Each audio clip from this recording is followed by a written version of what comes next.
Thank you, Tiana. That was beautiful. And welcome to all of you who are here today. My name is Reverend Ann, and it's my pleasure to be here this morning for this unfortunate circumstances. But I would like to begin by welcoming everyone and say good afternoon. My name is Ann Schmidt, and it is my pleasure to preside today during this Midwest celebration of life for Gregory Buchanan. So let's please begin with the Lord's Prayer as we start. If you would join me, please. Our Father, who art in heaven, hallowed be thy name. Thy kingdom come, thy will be done, on earth as it is in heaven.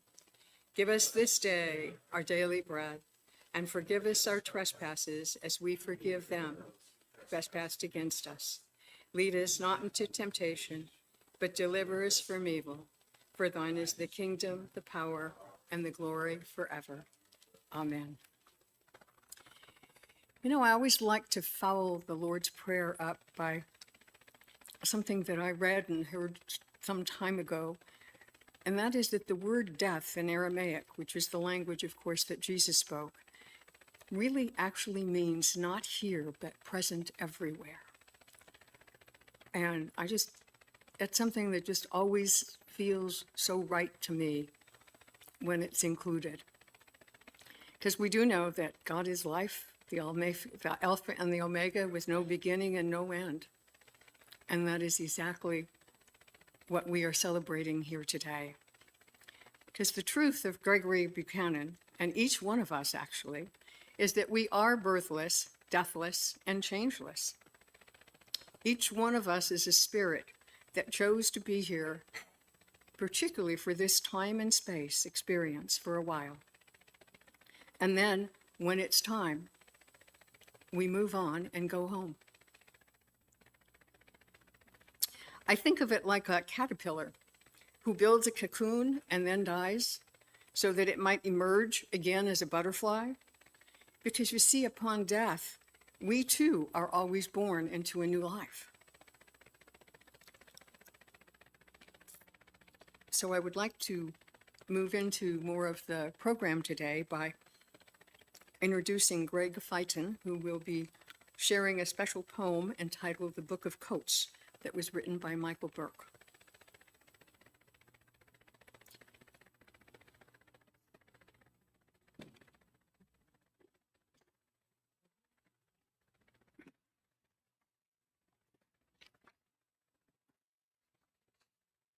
As Reverend Ann just mentioned, Michael Burke, a national poet who's written books of poetry, was commissioned by Karen to write this for Greg's celebration of life in February in Atlanta. And it's called The Book of Coats. What is this moment that we call death? It is definitely not the opposite of life, for life has no opposite. Death is the opposite of birth. Death is the completion of a cycle, a circular circumnavigation, a section-week glimpse of eternity, a loop of endless fascination. We tend to believe that someone is gone, that they are no longer here. But this is a misaligned illusion in an amalgamation born of fear. We are taught that death is an ending, a period at the end of our sentence. But death is actually more like a comma, a pause that engages us. Death is a chapter in the book of life, and this chapter keeps repeating. It is a necessary continuation, a conquering, not a defeating. For death is a thread that weaves throughout lives, a stitch in the garment of time. And we wear this cloak of many colors across many dimensions down the line. We are the weaving of infinite wonder, an expression of life as it thrives. And this coat of death is our protection. It actually shelters us through our life. protecting our spirit from pain as transition guides the weather, raining rain upon our souls as our lives are stitched together.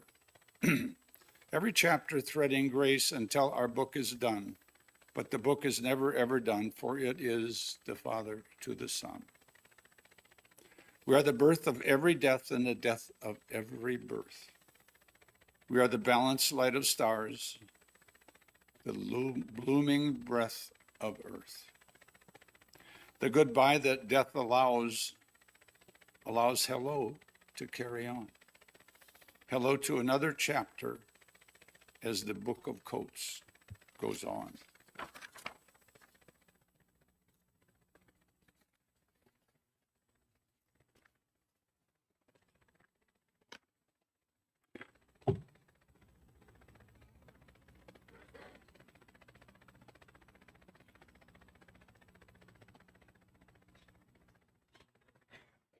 Thank you, Gregory.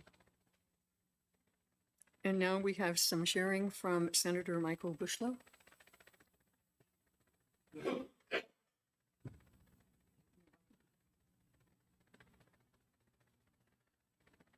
Thank you, Reverend Ann and Karen, for the opportunity to say a few words today. And I'm Mike Bushlow. Greg Buchanan was my friend. We grew up together. We met when I was in elementary school, along with a few other folks here, and friends ever since. Fast friends and friends ever since. In fact, even though he moved away to New York and to Chicago area, which is why we're here today, we roomed together in college, and we're really never far from being out of touch. You know, I thought this would be easier the second time, and it's not. We was lucky enough and unfortunate, but was honored to play a role in Greg's visitation in Atlanta. And I asked a question then, you know, how do you say goodbye to a friend? You know, how do you say goodbye to one of your best friends? And I guess what I concluded, you know, that day was you just share what you remember. Man, I tell you, the first thing that came to my mind is that smile.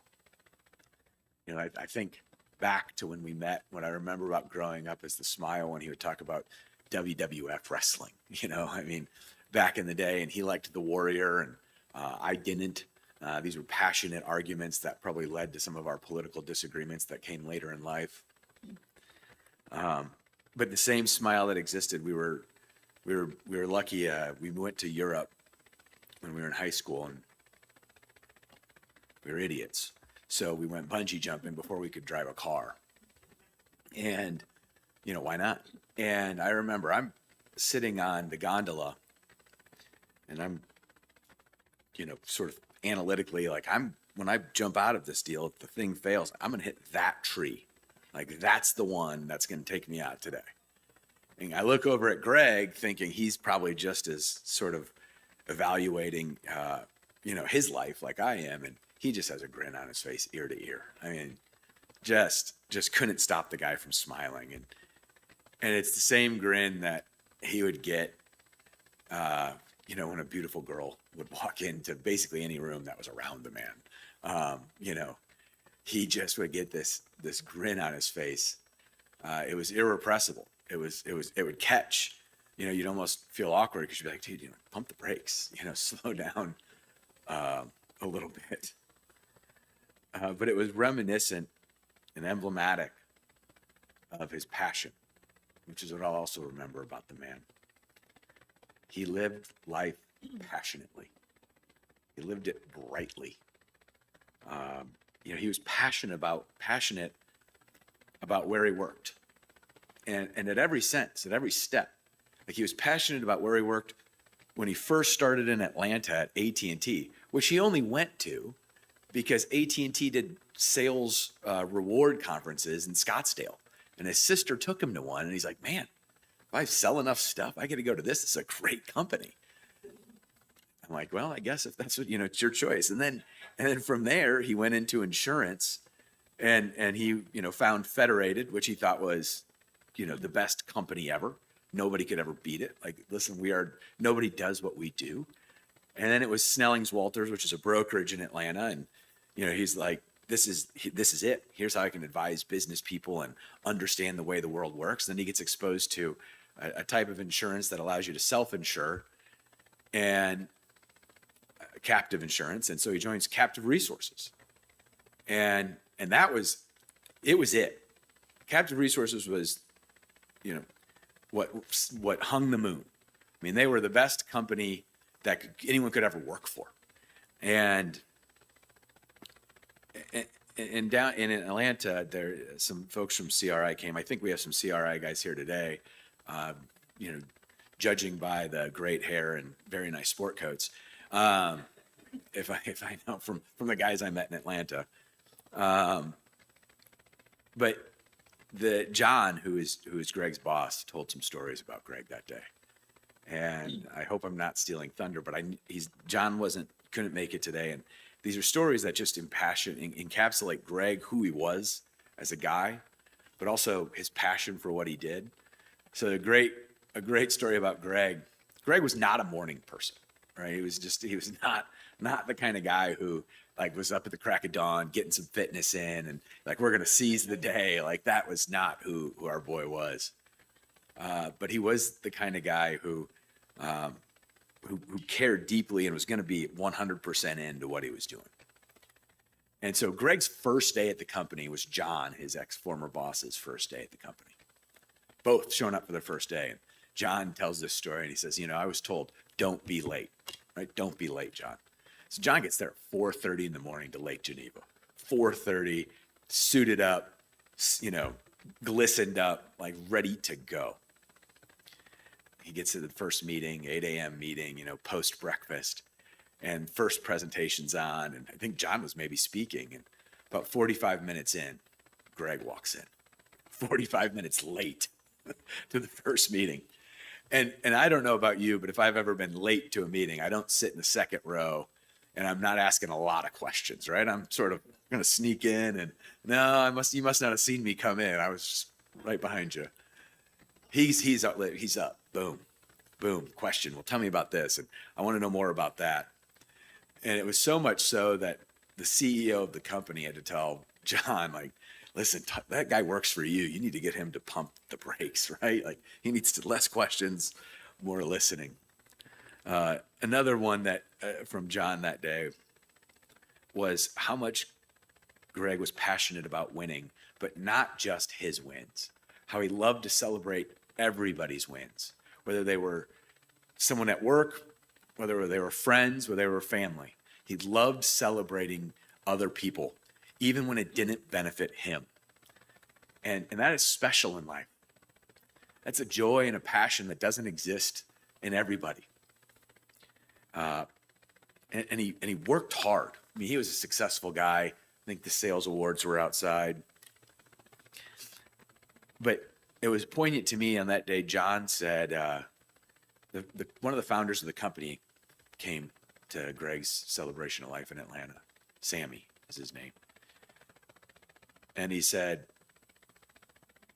Greg was the hardest working guy I've ever met. He goes, I don't know that he outworked Sammy, but Sammy didn't outwork him. He founded that company. Greg worked hard at what he did. He called people back, colleagues back at 9, 10 p.m. to just try and help them, even though there was nothing in it for Greg, because he was passionate about who he was, what he did, and the people he did it with. He was also passionate about the Iowa Hawkeyes, which we've got some folks here who went to college with him. And, the last time I saw Greg was at a Hawkeye game. And he treated all of those games like if we didn't win, which we win more than we lose, but we don't always score a lot of points or do it looking really pretty.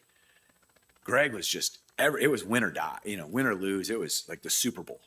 It's like week 7. We got a game next week against Illinois, and it's like, this is the biggest game I've ever seen in my life. In college, he was less passionate about that. I'll tell you the truth. He was more passionate about maybe tailgating at a reasonable hour and then figuring out what girls were doing afterwards. That's the truth.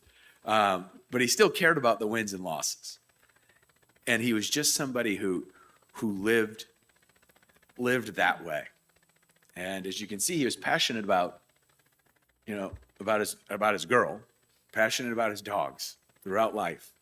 He loved those dogs, cared deeply about those dogs till his dying day. He cared about those dogs and who was going to care for them and how, just everything that they meant to him, everything he did. I never saw him do something that he wasn't just passionate about. And I think that is emblematic of the third thing that really I'll never forget about him is love, how he loved. St. Thomas Aquinas said that love is to will the good of another without regard for yourself.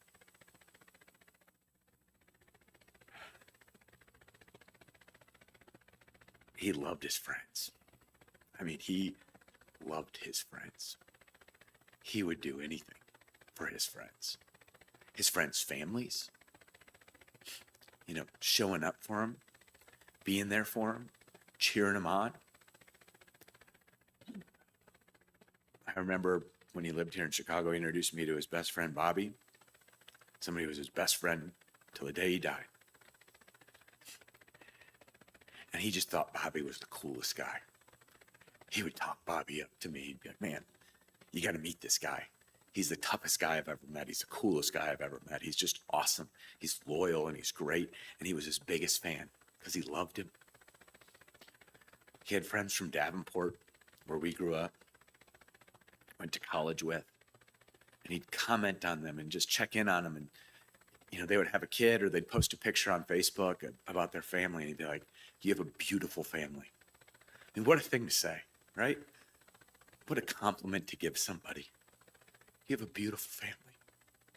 And where that came from him, there was love in that. And he loved his family. He went out of his way for his family in ways that are beyond just what you do for a brother or sister or mom and dad. He loved his sister through thick and thin. He loved his mom, loved his dad. I remember there's a picture, I don't know if the picture, I saw it today, but he posted a picture on Thanksgiving just bragging about his dad. I still need to get this old boy a second plate. He was so proud of his dad. His dad, was in administration at the University of Wisconsin and then was a president at North Carolina Central University. And I knew that as a child. I knew that. I didn't know what North Carolina Central was, but I knew his dad was the president of it before 8th grade. He loved him and was proud of him. And he loved his mom so much. He and his mom went through so much in thick and thin and ups and downs and what it meant to be together and what it meant to have faith and what it meant to love somebody unconditionally, to will the good of somebody else without regard for themselves. And he loved me.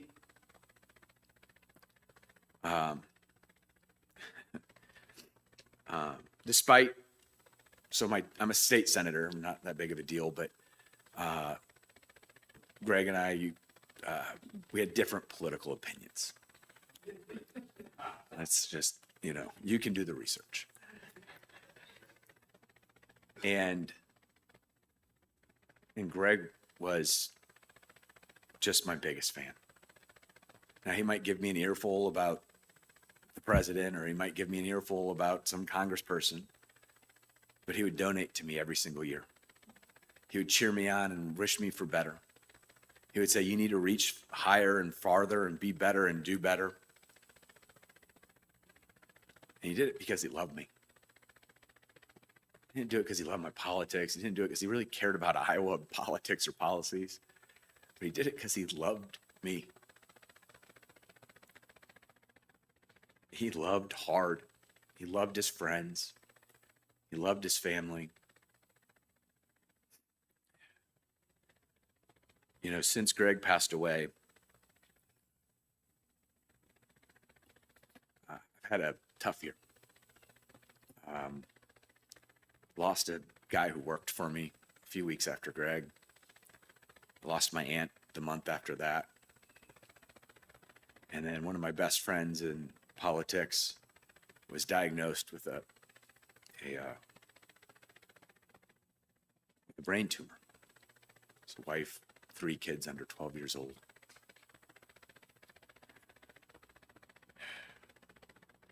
And so I think about what I was going to say today and how to remember Greg.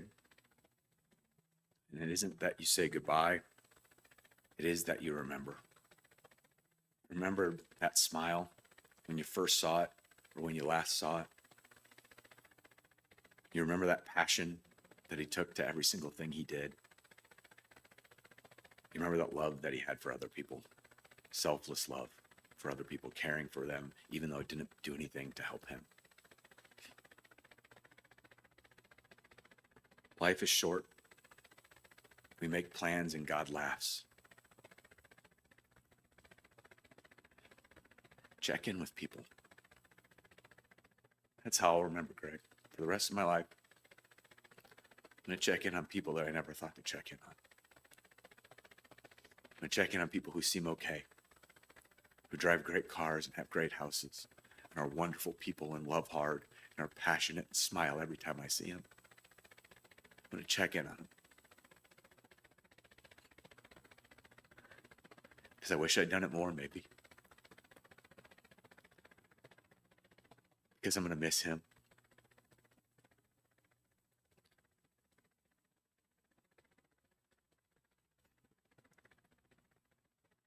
Greg was my best friend, and I'm going to miss him.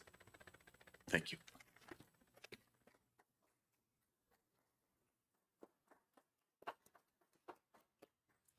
Thank you, Senator Michael. That was awesome. You really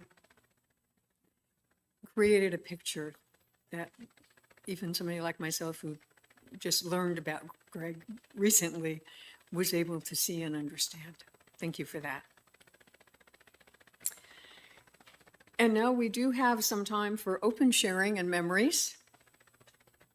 And this is an opportunity for those of you who would like to share a memory or a story about Greg. You are welcome to do so and to come up to the podium over here to do that. And I'm in the habit of just waiting till somebody comes forward. So if you feel like that's you today, please do.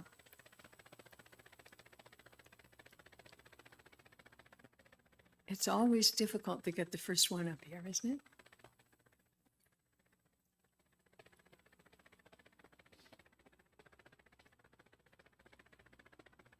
Thank you. Might be easier to use the other mic if you like. This one here. Yeah, either way you like. Well, I wasn't planning on speaking today. But after that speech, I feel like I need to come up on behalf of Captive Resources and thank you for the kind words about our company, because we try and make it special, and I'm glad to hear that Greg felt that way. My name is J.P. Bolus. I'm the president of the Property and Casualty Group at Captive Resources, where Greg worked. And ironically, we just got back from our sales meeting yesterday in Lake Geneva, which was his first meeting 7 years ago. So I wasn't as close to Greg as John was. John was his direct report. I've worked closely with John since that very first day, and my partner. But, you know, we didn't know what to make of Greg at first, to be honest with you. If I'm being truthfully honest, I don't know if he would have got a job if he didn't go to Iowa. Our CEO is as passionate a Iowa Hawkeye fan as you can be, from Lamar's, Iowa, and he had a soft spot for Greg, and Greg came in an hour late and full of 5-hour energy, and we were like, what's going on? Just like John said, maybe this guy can sort of calm down a bit, but I'm sure glad he didn't calm down. The group that he started in at that time was in its infancy, and it needed somebody like Greg. It needed somebody to just show our people what hard work and grit and maybe not waking up early, but working late could lead to. And, he's got his awards outside, which I was really excited to see, because I know that meant a lot to him and he meant a lot to us. But just since we left our sales meeting, we have a new guy that showed up an hour late. And I sent John and his partner Jim a text, and I said, and this guy's no wallflower either. Let me tell you, he made a name for himself in his first meeting. And I said, I think we might have Greg 2.0 here. And Jim responded back and said, I'll take as many Gregs as we can ever possibly get. So I just wanted to share with all of you and let you know how we all thought of him.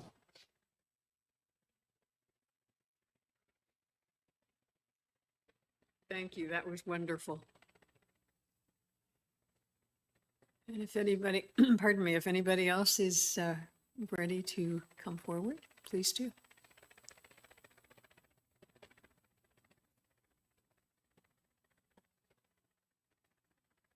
Hi, my name is Joyce Martha, and I'm visiting from California because, can you hear me? Because I was in the Buchanan household when Gregory was born, and I thank Michael for reminding us that this is about remembering, because I don't like speaking in front of people.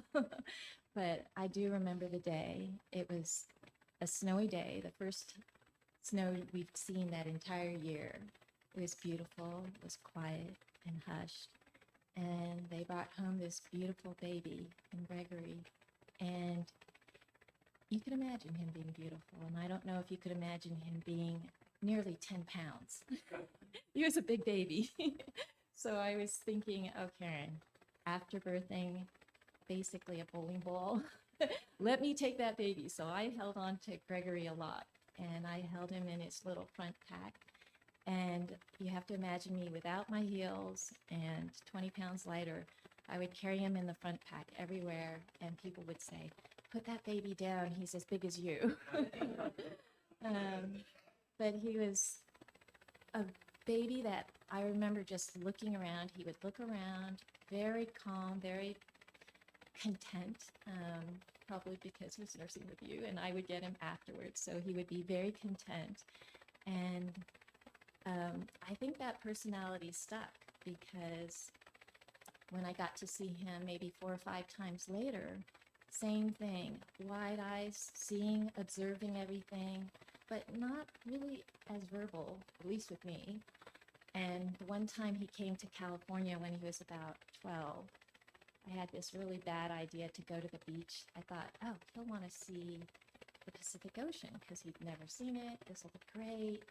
And it was a bad day. The sand was pelting us sideways. It was super windy. It was a terrible day to go to the beach. And I remember looking at him, and he was giving me this really kind of that grinning, like, this is great, isn't it? And I felt so much nurturing from him, is what I felt. I felt like he was almost like cheering me on, like, this is a wonderful idea. And it was a terrible idea. It was really a horrible day, so much so that I lost my car keys in the sand, and with that pelting rain, we couldn't find it.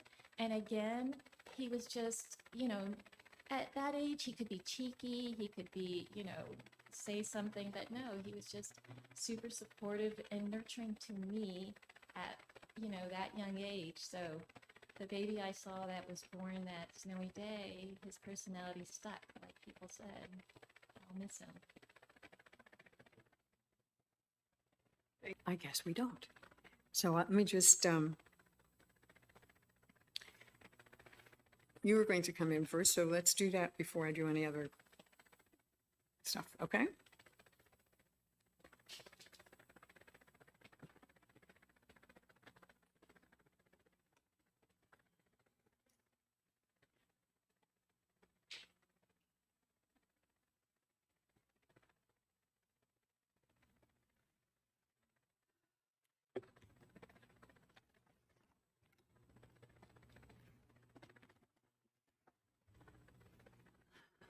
Good afternoon. It does not get easier the second time around. Not at all. And my remarks today are on behalf of Greg's father and sister and brother and stepbrother who are not able to be here today. They're watching live from Atlanta, but both Sarah and Roland spoke at the Atlanta service. I want to thank everyone for being here. It's a rainy day, and some of you traveled 7 hours to get here. And it means a great deal to our family, and I know Greg would feel your specialness of your presence here. Reverend Ann, thank you for stepping in at the last minute, even though you were in the midst of moving.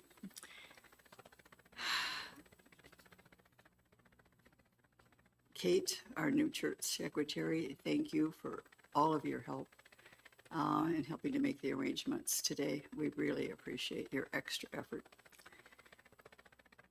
Joyce, Harada, Martha, you've been part of our family for 40 years. And you're certainly a special person in our lives. Your red-eye flight from San Francisco Thursday night was canceled.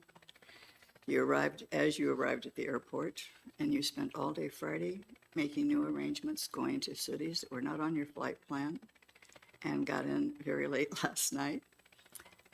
Extra effort in being here today, so we thank you for that very much. And we also thank you for filling in for Holly, Mike's wife, who unfortunately is homesick today, and she was going to speak later. So Joyce is going to fill in for Holly. And a very special thank you to Greg Fighton. You have been my strength and my rock through all of this. Thank you. Mike, my second son,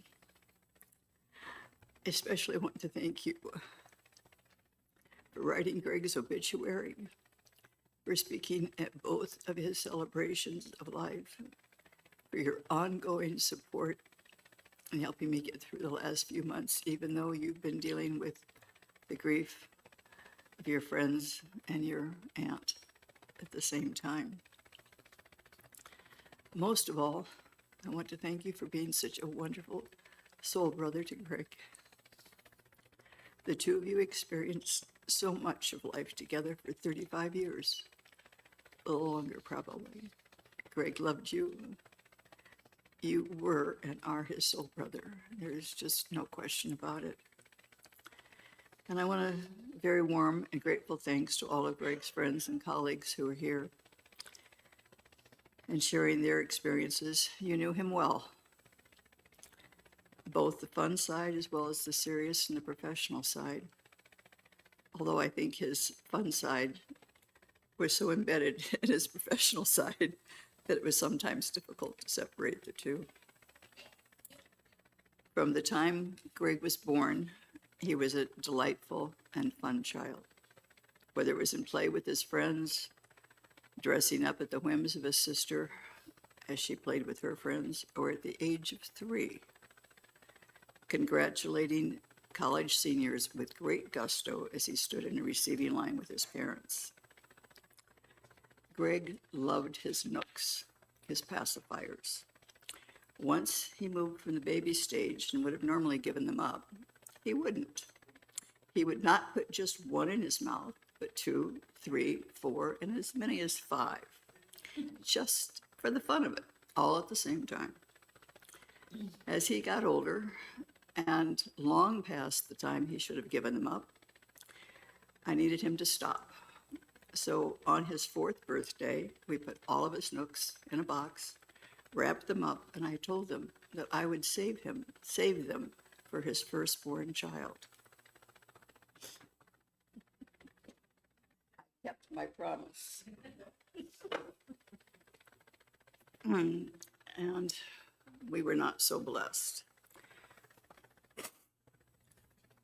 When Greg was 2, one of his favorite books was all about trucks.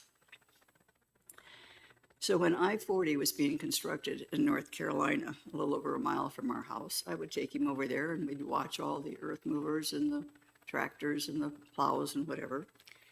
And he got to the point where he could actually identify the trucks and knew what they were used for. Then he decided that he would wake up before his father and I were ready for him to, and he'd come into our room and say, "Mom, go see trucks, go see trucks." "Not at 6 a.m., son, I'm sorry." So out of desperation, after this happened so many times, I finally went and videotaped, and videotapes were just coming out, so they were the big boxes, and videotaped an hour of the construction of I-40 on a VCR. And so at 6 a.m., I'd pop in the VCR and I'd go back to bed. Some things that parents do as lifesavers. As both Greg's father and I were working, we enrolled Greg in a Montessori school at 18 months, and he absolutely loved it. Even when we didn't show up until 5 to pick him up, he didn't want to leave.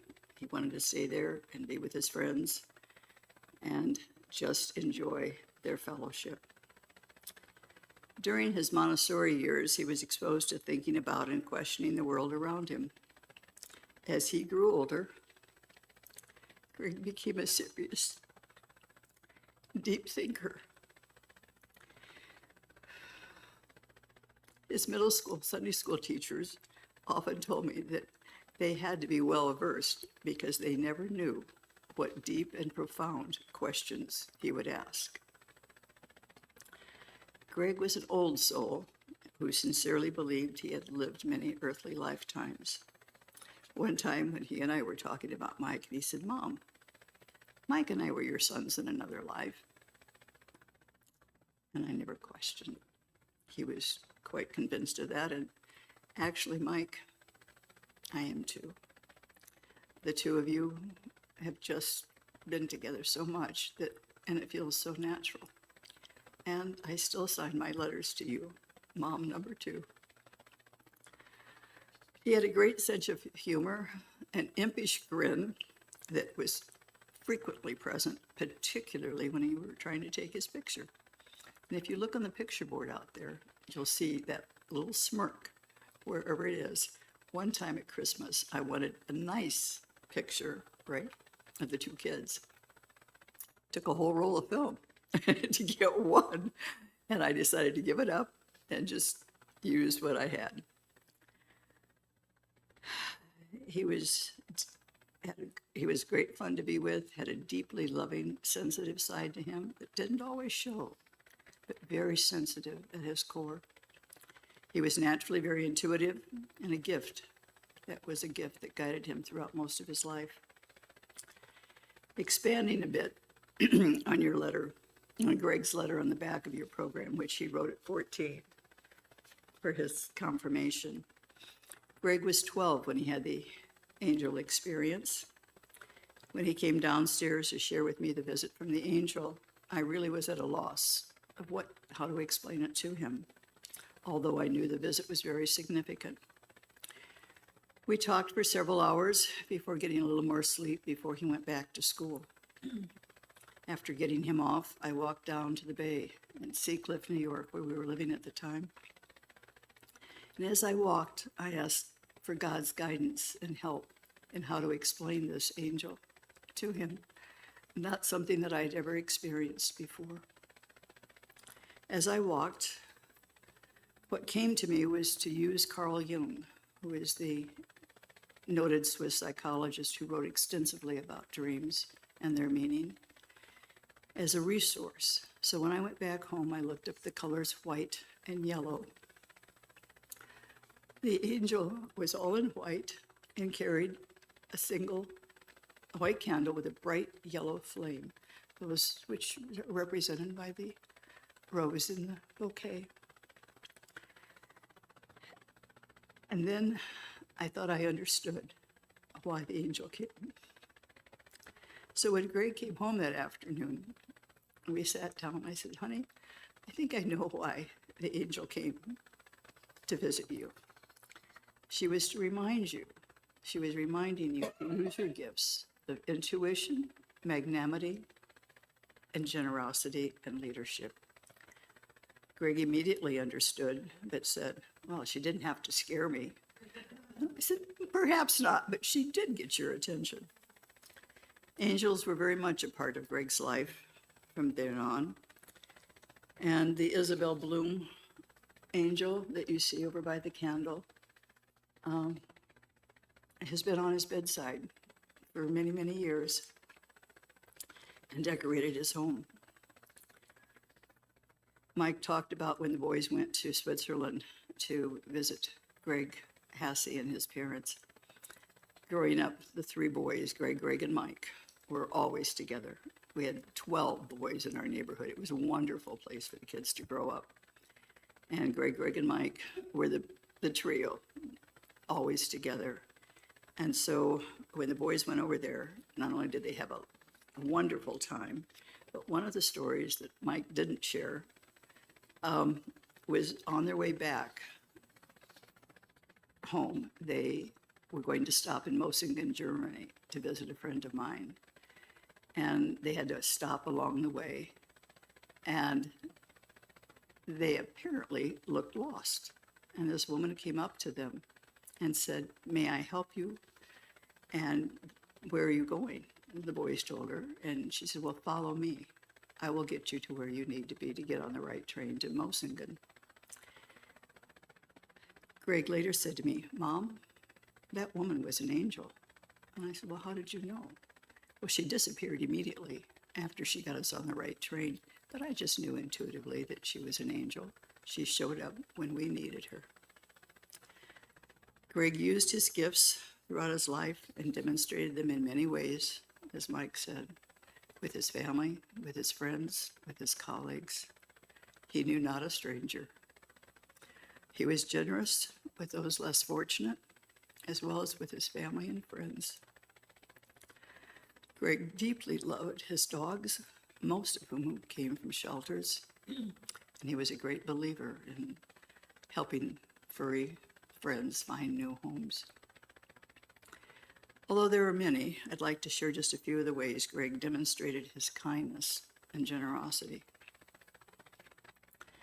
On several occasions when he and Jenny were at the grocery store, Greg would see a woman with a small child or two being very selective about what she was buying. Greg knew that she needed some assistance. So he'd go up to her and say, "Ma'am, I'm here to buy your groceries today. Let's get not only what you need, but what you want." And then he'd walk around the store and encourage her to put more in the basket, more in the basket, more in the basket. And then he'd pay for it all. And it happened more than once. On another occasion, Greg had parked next to a lady and a small child in the parking lot of the mall in Atlanta. And they walked in, somewhat together. And Greg overheard the little girl ask her mom for a doll for Christmas. And the mother responded, "Honey, I just don't have the money to buy that doll this year." So when Greg went back to his car, their car was still there. He wrote the mother a note and said, "The enclosed money is for your daughter's doll." He put the money inside and put it on the windshield. Last year, he demonstrated his love for his father. Knowing that his dad should not live alone as he aged, Greg arranged for the sale of his home, packed up all of his stuff, and moved him to Atlanta to a retirement home so he could watch over him and be with him. And they both enjoyed time together while he was there. When going to a restaurant, he would routinely tip 40 and 50%. And someone asked him, "Why do you do that?" And he said, "There, with the grace of God, go I." He carried sleeping bags and food and water in his trunk for the homeless. And as Mike said, wherever Greg went, he left people he had just been with feeling better about themselves. After graduating from Hersey High in Arlington Heights, Greg attended the University of Iowa on a 4-year academic scholarship. I told him that was his job, that he had to maintain that. But I don't think that was his motivation. I think his motivation was the fact that if you were an honor student, you got to choose your classes first, and he never chose an 8 o'clock class. It was always 1 o'clock, and he was just fine. So, but he did maintain his scholarship all 4 years. And a strong, devoted Iowa fan, they don't come any more devoted than Greg. Particularly during a game, you didn't want to really be around him because he was going to be jumping and yelling and screaming and rooting them on. As Mike said, Greg began his professional career with AT&T, then moved to Federated and later to Snelling and Walters. And his last job was with Captive Resources. When he called me, this was in this, well, it was April. Actually, it was around my birthday in April. And he says, Mom, can I come up and take you out for dinner for your birthday? And I said, well, yeah, that'd be great. Why else are you coming? I knew that that was not the full reason. He said, well, I've got an interview with this company. And I says, Greg, if you got the job, would you really come back to snow and cold and ice? Because that was not his cup of tea. He said, Mom, it's my dream job. I think I really, yeah. He said, yeah, I definitely would. So he got the job and joined Captive Resources in the spring of 2017. John Ponton, Greg's boss, often described John as one, or as Greg described Greg as one who led from the back, encouraging and nurturing, particularly the new hires. And if somebody had worked hard for a sale and didn't get it, he'd say, hey, it's okay, you'll get the next one. And it was really, as both the gentlemen who spoke said, yeah, that's who Greg was. During the COVID years, one of his clients called him and said, hey, will you make a presentation to my company? And apparently this was a company that Captive Resources had been wanting to get into, but had been unsuccessful. So Greg said, sure. So he went to John and said, hey, I think I'm going to need some help setting this all up. So John arranged for the video conference, brought in a group of the new hires so Greg would have a live audience to feed off of. And Greg thought he was speaking to 100 managers.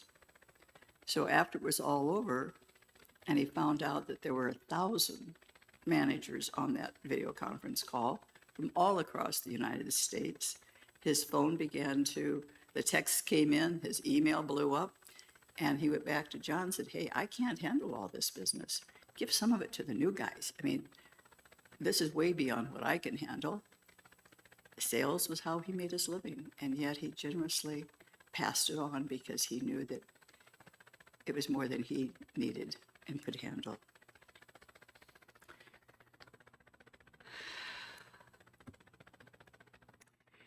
Greg was unconventional in so many ways and in so many areas of his life.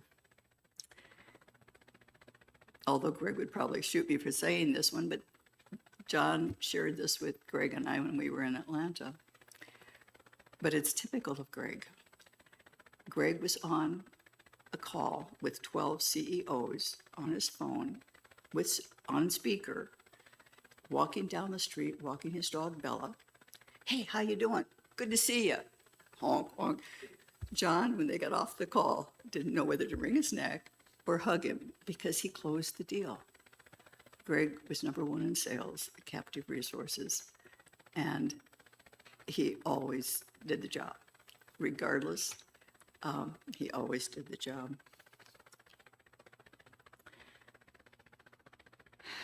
Does a parent ever truly adjust to the loss of a child? I don't believe it's possible. They remain in your daily thoughts, some days more than others, but they're always there. I continue to want to pick up the phone, call Greg, hear his voice. go for a walk with he and Bella, fix him a mess of ribs to take back after one of his visits, discuss the state of politics, which we did so very often. Most of all, I want to hug him and remind him how deeply he was loved and how he's missed beyond words can convey.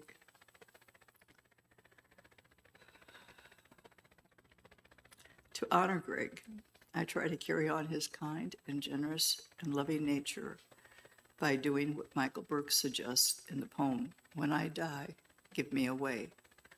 Joyce is going to read it in place of Holly today, and there's a copy of it in your program. Hopefully, as you read it, you will find as much solace in it as I do. It's my go-to when I'm really missing him. Greg was truly a wonderful and loving son and brother and a great friend to so many. There are no words to describe how deeply he is missed by his family and everyone who knew him. We take comfort in knowing that he is no longer suffering from excruciating physical pain that he had been experiencing for 6 months. Although he had seen many doctors and physical therapists for the nerve pain, when the doctor on a Friday said his pain was untreatable and that he'd have to live with it for the rest of his life, on Sunday he chose not to. So many questions, and there are no answers. Rest in peace, my son. We love you so very much.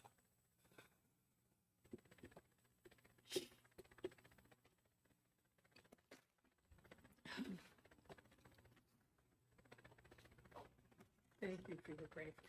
Thank you.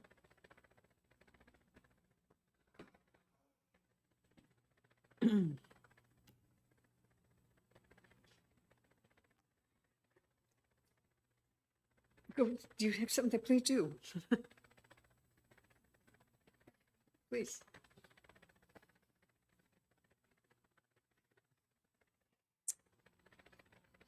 This is When I Die by Michael Burke. When I die, give what's left of me, the essence of me away, to those who need strength and peace and joy. And if you need to cry, cry for your brother and sister walking the street beside you. And when you need me, put your arms around anyone and give them what you need to give me. You can love me most by letting hands touch hand, hearts touch hearts, and letting go of those that need to be free. I want to leave you with something better than words or sounds. Let my spirit live on in your heart, your eyes, and your actions. Look for me in the people I have known and loved. And remember, hear my voice in the blessings I have lovingly offered, and remember, feel my presence in each other's eyes and hearts, and remember, love doesn't die, people do. So when all that's left of me is love, give me away.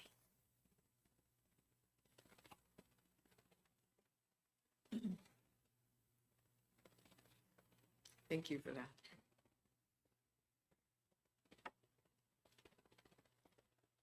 And I honestly can say that I don't know that there's a whole lot more to be said.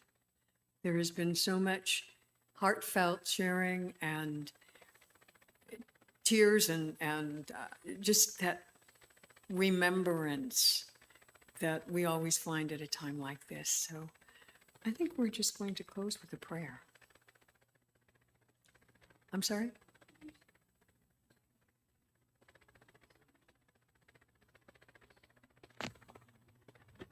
Okay.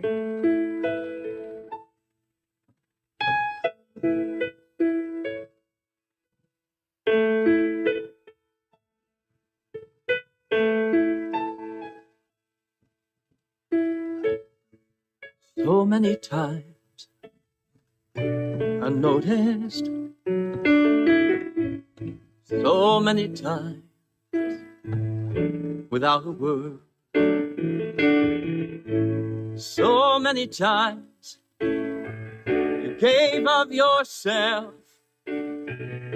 So many people you have touched. How many times I remember. How many times I always will. How many times? 1,000,001. How many times when you were the one that was there? You were a diamond among the stones. In a world of silver, you were pure gold.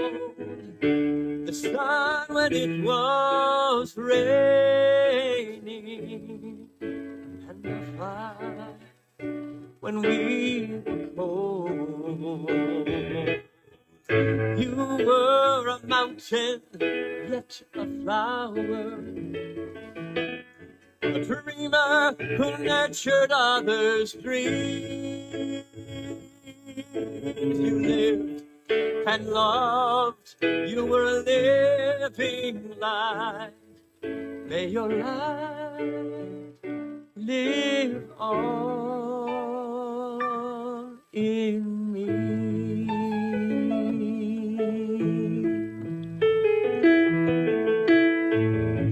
So many times I still feel it, the strength of your arms in warm embrace. You cradled each life with such compassion. You wiped all the tears from each face.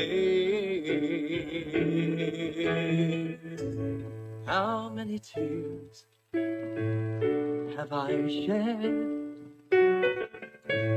over the loss of just a shell? When deep inside I know you're still alive in the magic of love that you planted inside of my heart. You were a diamond among the storms. In a world of silver, you were pure gold. The sun when it was raining, and a fire when we were cold.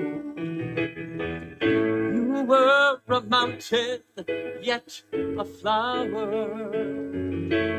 A dreamer who nurtured others' dreams. You lived and loved. You were a living light. May your light live on in me.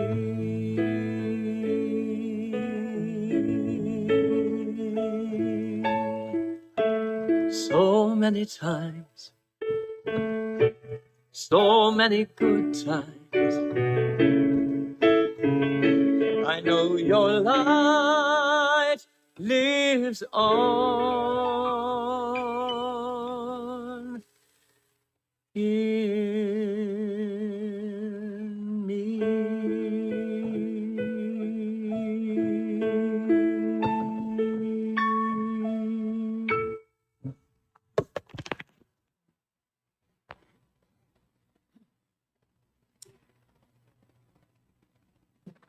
It was an awesome song. So let's just give thanks for all that we have experienced today, for all of the love and the sharing that has been here, for all of the friends who have gathered, those who spoke and those who did not. We give thanks for all that has come forward this day, that has touched our hearts and our understanding to new levels of joy. I give thanks for this and all that is. And so it is. Amen.